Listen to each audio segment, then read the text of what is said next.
So my point is you dedicate your merits to them.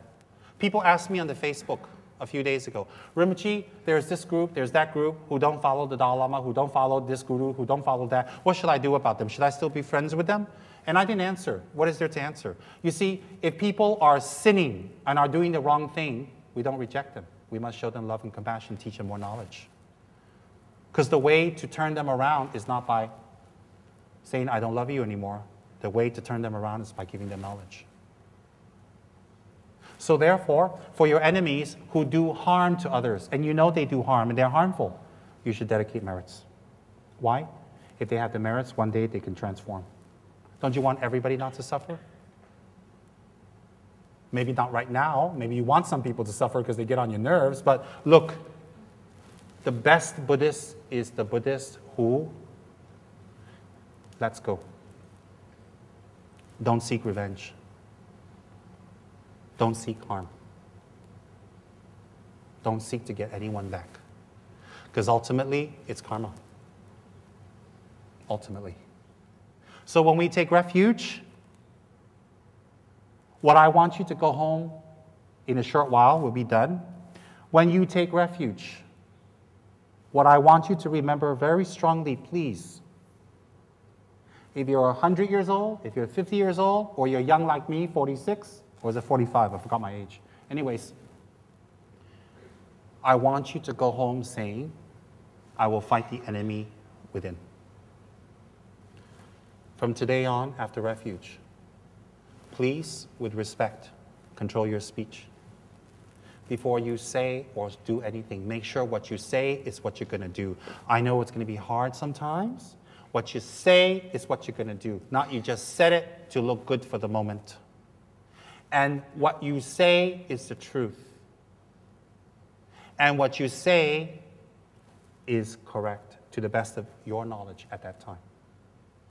And to whatever you're going to say to others, your wife, your husband, your friends, please make sure it is not tinged with any type of harmful intent. From our speech, we can become a Buddha. From our speech, we can create wars. So whatever you're going to say from your mouth after today's refuge, make sure you check your motivation. Will it harm? Will it damage? Will it hurt anyone? If it will, no matter how difficult it is. You know why? Because you may get the satisfaction at the moment, but the karma will come back and you will get very rough words in the future. You know, sometimes some of us, we have to experience a lot of rough words. We live with people who are very rough, say nasty things to us. What do you think that comes from? It comes from your own mouth in the previous time. You did that to others. Causes resemble results. So why be upset when people say ugly things? You just say, okay, now I know how it feels. I'm not going to do it anymore. Yeah. So if you're living with people who are always saying nasty and horrible things to you, you may be holy schmoly in this life, but in your previous life, maybe you were a monster. Maybe you were Godzilla. So the karma comes back. Nothing arises from nothing. Everything arises from something. So there's got to be a cause. So that's how you bear patience. If you got mood swings, it's probably in the past you didn't tell things that were true. So you made people feel up and down with your speech. So you get incredible mood swings because of your own speech. Speech is very powerful. So therefore, when you leave home today, my friends, my students, my compatriots, everything that comes from your mouth, and don't do it for 1 week or 2 weeks or 3 weeks. Please do it continuously, because with your speech, you will create harmony. You will transform people's minds. You will make people feel comfortable and happy to be around you. You will make people feel excited to meet you. And you will put people, you will release them from being on guard, from being around you, your speech. And then with your mind, very important. After you take refuge, do not kill. Do not intentionally kill in any way, shape, or form. Do not order it to be killed. Oh, I'm a Buddhist, you kill it for me. Why would you want that person to collect negative merit on top of yours? And it doesn't make sense. Oh, I'm a Buddhist, I took refuge, I can't kill. Can you kill him? Sounds a little strange to me. Okay, you don't kill anymore.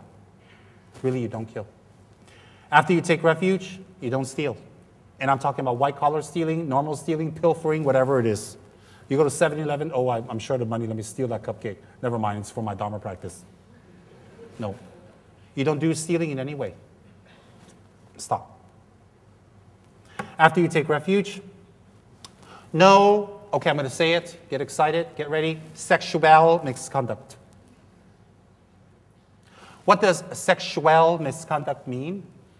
I have a word for sexual because I'm a little uncomfortable sitting on the high throne like this, saying that word. You make me uncomfortable. Y'all staring at me like this.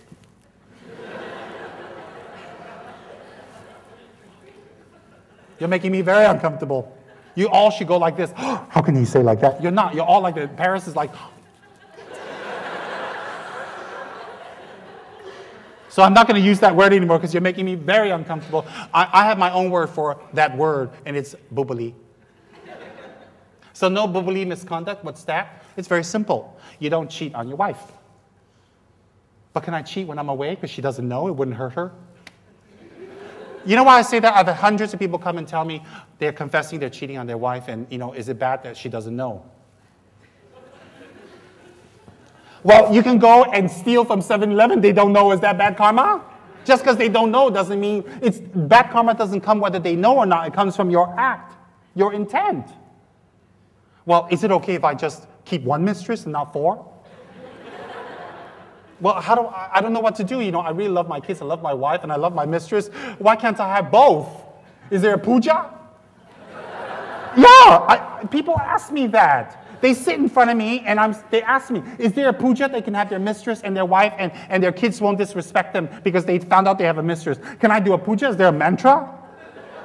And I said, you want me to give you a mantra to commit more negative karma? What, make you invisible man? Make your mistress invisible? They ask me that. You think it's a joke? I've been teaching Dharma for 20 years and I've met all types of clowns bigger than me. They come in with all kinds of questions. Nobody says, hey, Rinpoche, how can I develop real compassion? Or I've developed this level of compassion, what's the next step? They always say, hey, I get married or not? So, wrong person. Wrong person to ask. So, what am I trying to say? No sexual misconduct. Oh. You got me to say it again because you guys are all excited. Stop it. This Ngao was so excited. Ngao was like this earlier. When I said that word, he went. Pastor Ngao, yeah, right. Okay, so bubli. Bubli misconduct means what? To force someone. To do it at inappropriate times when they're in pain, when they don't want to. For ladies, when they're pregnant, when they're having menses, you don't disturb them, you respect their body functions. That's what it says. And if you have some kind of weird diseases, you don't pass it to other people. Live it up, I'm going to die anyways. No. You don't cheat on your husband. Well, never mind, my husband's 100 years old, he won't care anyways, whatever. You keep yourself a little toy boy. No.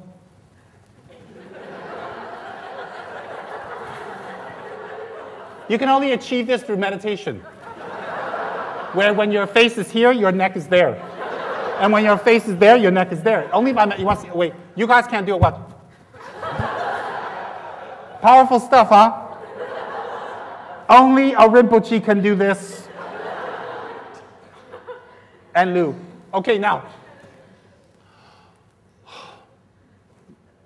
Well, can I rape somebody? In a relationship, what's necessary is mutual respect because you accept them. In a relationship, you need to let your partner win. You let your wife and husband win. In a relationship, you need to listen to what the other person needs and wants and be sensitive and stop arguing to win. Because when you're alone and separated, you lose. And if you're going to hook up with somebody, wife and husband, whatever partner, if you're going to hook up, make it the best time you can make it with them because it doesn't last. Respect. So, bubali misconduct is that after you take refuge. It doesn't mean you cannot have bubali, and I didn't tell you you can go and have bubali. Okay, I didn't say any of that. Don't cut this part of the video and play it on somewhere else. They see what he's saying. They do that to me. You know, they go on my YouTube videos, they cut out a part of what I say, and then they put it there saying, see, Rinpoche's like that. And I'm like, but could you play the whole tape? They do that to me. That's what happens when you're famous. I tweeted Madonna and she understands. I didn't tweet Guy Ritchie because he hurt her. Okay, now. No lying. Lying can be intentional. Lying can be without saying lie. Did you take that apple? And you keep quiet.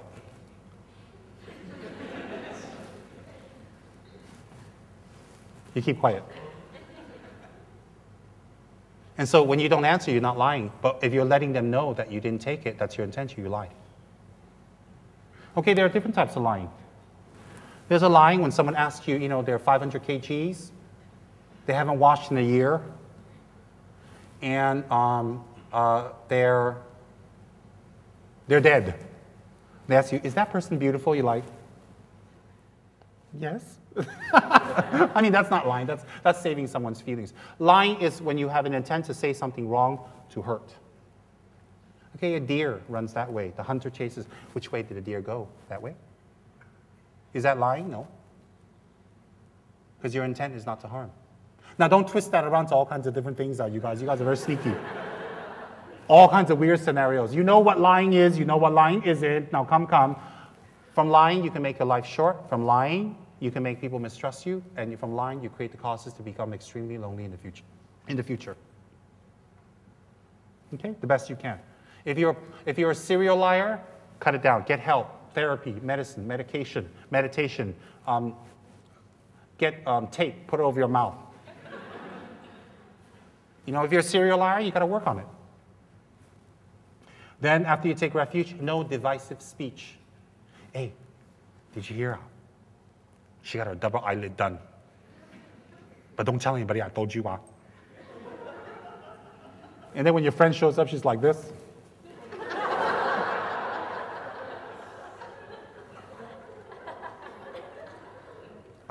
Nobody told me you had double eyelid. I figured it out on my own. No divisive speech. To talk this way, talk this way, talk this way, talk this way, to make people separate. Because you're jealous, because you're not happy, because you want what they have. Don't create divisive speech. Divisive speech is one of the most powerful ways to create unhappiness. Be the peacemaker. Be the peacemaker. Then, no hurtful speech. Speech, as I mentioned earlier, that is intent on damaging the other person. Why would you want to damage anyone? You've been hurt. People have hurt you. People have disappointed you. People have hit you in a place that's very sensitive. Did you enjoy it? I didn't. Did you feel good?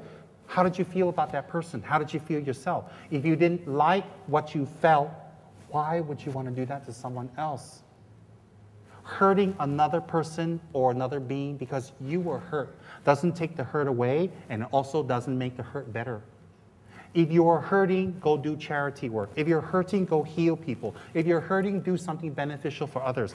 That's how you might heal or find some peace. Hurting others because you're hurt or hurting doesn't make you feel better. It just makes you become worse and the pain becomes bigger. And it might be instant satisfaction that you have the power to hurt someone. But you know what? Power can be taken away very fast. So therefore, if you have been hurt and you felt the pain, please always reflect on that in your meditations. Don't hurt other people. Don't say things that will ruin them. Don't say things that will break their heart.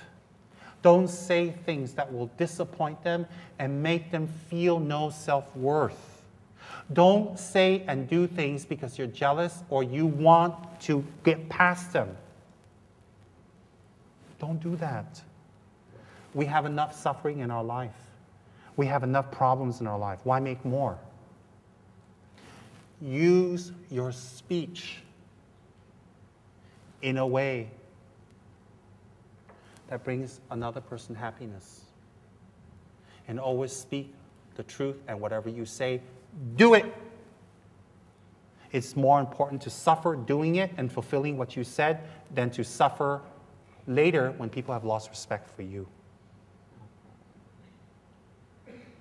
Do it. Then after you take refuge, holding wrong views, or wanting wrong views, or hiding behind wrong views in order for your own lazy convenience, because you don't want to transform, because you don't want to make a difference, because you don't want to make it better, because you don't want another person to win. So you hold on to wrong views just for the sake of argument, just for your lazy convenience, just for your comfort zone. We shouldn't do that. We should study the Dharma. If we're a Christian, study the Bible, study the Quran, study the Bhagavad Gita, whatever your religious denomination is. Study that well and put it in your mind. You don't have to run around being a religious fanatic. I'm baptized, I'm saved, I can do anything I want now. No. I took refuge with His Eminence Tsem Tulku Rinpoche, and he's a living Buddha. Now I can do anything I want.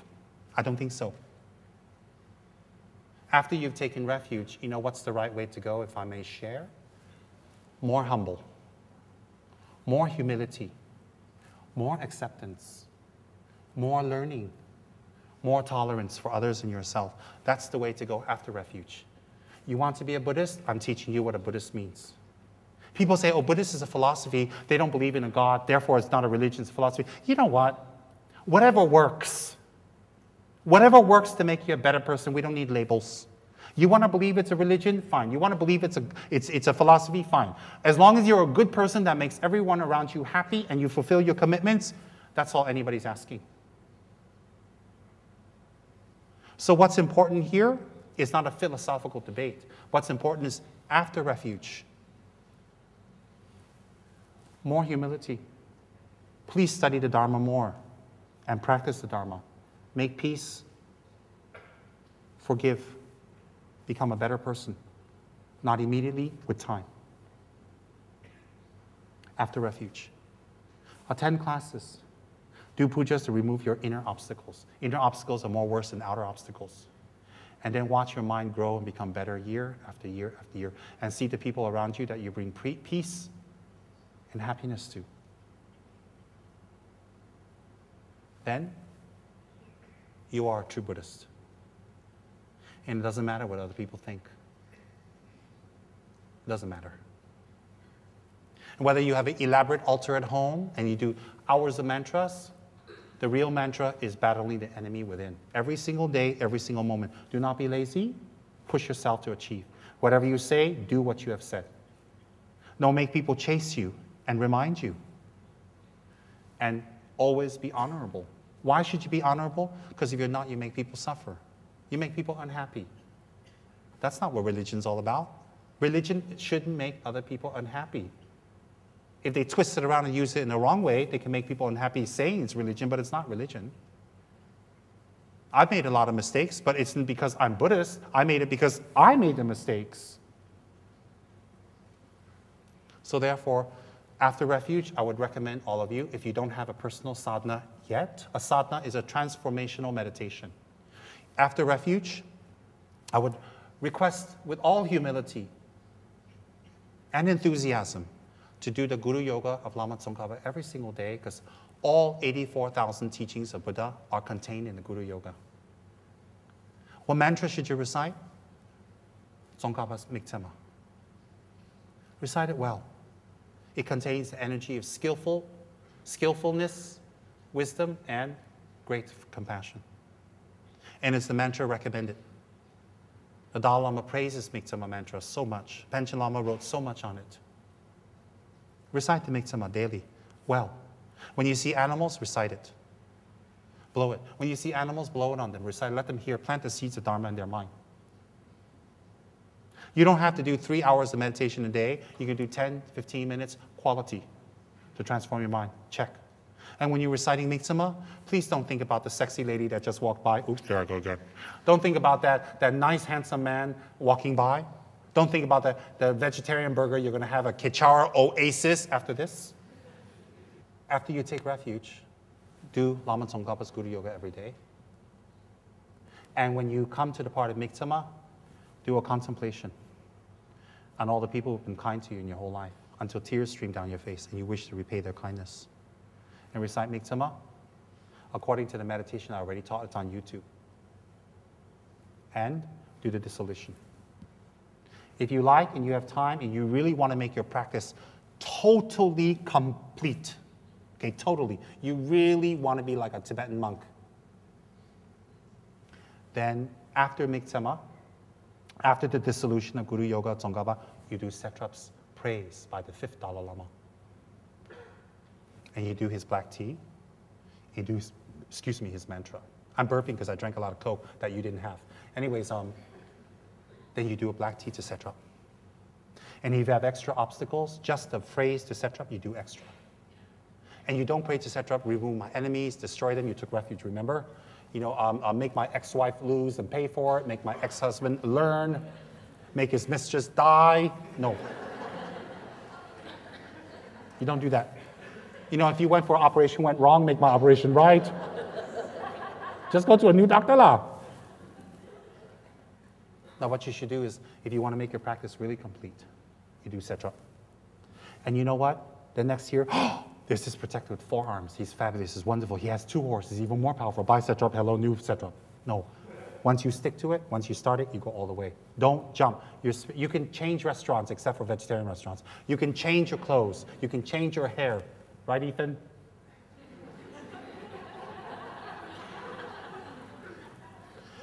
You look like Dato Mei, except the hair is forward. She's got the same hairstyle and color, but it's back. Yours is forward. What, you guys went to the same place? Huh?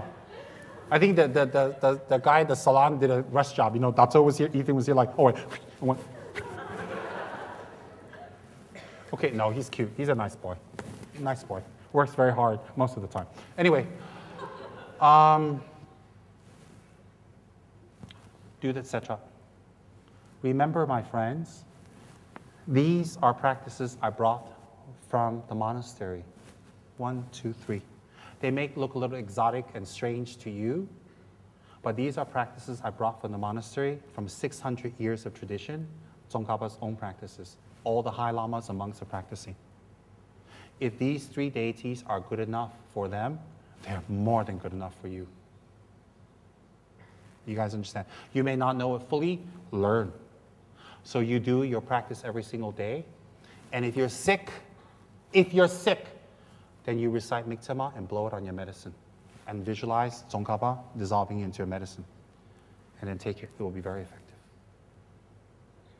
If you feel negative energy in your house, or you feel some bad influences, or you see some hantus walking around your house.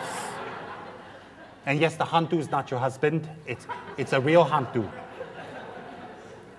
You just do black tea. And you blow Om Maya Chatsa Soha. You visualize light clearing the place. Then you'll be fine.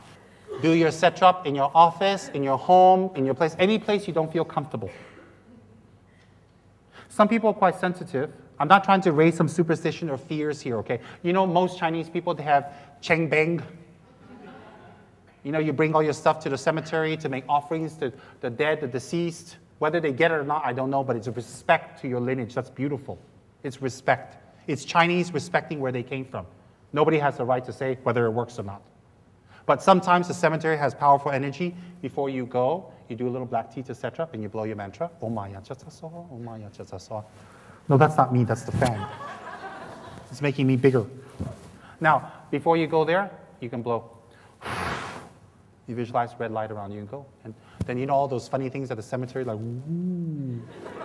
They won't do anything to you. Or if you're going on a long trip or a long journey, you know, like far away, who knows, you know, you're on the plane. So what you should do is you do your mantra, you do it first. So at least when the plane goes, maybe in the plane you go, Om Maya Chatsa. It could happen. It could happen. Then if you have your father, he's going, oh, I'm sorry. I don't mean to make a joke. If he's going senile, recite Miktama for him. Every time you see your beautiful father who's going a little off, I mean, some people, have dementia even before they're old. Anyways, you can recite blow on your beautiful father. May my father always have peace. It's powerful.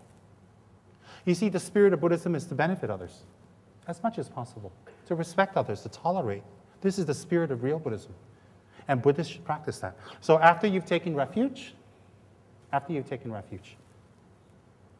want all of you to do Lama Tsongkhapa Sadhana, short one. Some of you are already doing long mantras and a lot of mantra, all this and this. How do I fit it in? How? Oh, what's another 10 minutes left? Stick it in. What else are you doing? Just sit there eating potato chips. And do your setra. And if there's somebody in your house who's not happy with your alternate practice, never mind, don't force it there. So sorry, and just do your practice inside. Very powerful. And very powerful, come do setra together, because in the monastery, once a month for 2 whole days, from 5 a.m. in the morning to 11 p.m. at night, they do all-day setra pujas for 2 days, every single month in Gandhin Shatse for the last 600 years. I attended those pujas. We sit there, all day, 10, 12 hours doing setra puja meditations. And they blow the long horns. They play the cymbals. You just sit there like, oh my God, wow. And then you look at the monks next to you, you think he's taking trance, but actually he fell asleep. Anyways, no, I'm the only one that fell asleep. Those monks didn't fall asleep. You do that in the monastery. Okay? So that's what I would request. And please, I don't want to force my views on you. Try to be vegetarian as much as possible after refuge. As much as possible. If anything, for your health. If anything. And save the lives of animals. And if you can, join one of the 13 departments to volunteer and help on a regular basis. Don't go inside the center and go, oh my God, that person's weird, this person's weird, that person, I don't like, I'm gonna leave. Actually, when you meet weird people, when you meet bad people, when you meet funny people, you should be even more inspired to practice Dharma deeper. People think, oh, I don't like this, I'm gonna leave, I'm gonna go someplace else because I don't like it. That's wrong. You see, you don't go to a hospital and say, everybody's sick, so I'm not coming here. Of course they're sick, it's a hospital. Same thing in a Dharma center, people are sick. So of course you're going to have all kinds of people in Dharma center. So if you come across strange people, don't use that as an excuse to cover your laziness and then run and don't do something. It should inspire you to do more. Bodhisattvas and high practitioners look at the sufferings of others and feel energized. And they come up with more ways, more ideas, more methods, more enthusiasm, more passion to find a new way to bring Dharma to people. Bodhisattvas. It's a sign of a bodhisattva. Real bodhisattvas and real practitioners and real aspirants of enlightenment, real ones. In fact, when they see people suffering, they see people creating problems and difficulties and trouble, instead of feeling down forever, they feel down for the moment, and then they go back to the drawing board and think what other ways they can bring Dharma to other people. What other methods? What ways have they not explored to bring Dharma to others? In fact, it fuels their passion. It fuels their enthusiasm. And it burns inside of them to bring Dharma to others even more. Because how can they let even one person suffer? How can they let one person be abandoned? So a real bodhisattva, a high incarnation, a high being, a being who has the qualities of life after life, of wishing to benefit others, who really activate Shantideva's prayer, are passionate with ideas, always never lethargic, never lazy, never sit back and just let the world ride by. They are, in fact, even more enthusiastic because they will find one way or another to reach you. Because that's what they were born for. That's what you and I should aspire to. Instead of looking at the sufferings of others, and the degeneration of others, and some problems that others create, instead of feeling down, please feel up. Because if you don't do something, they will suffer more.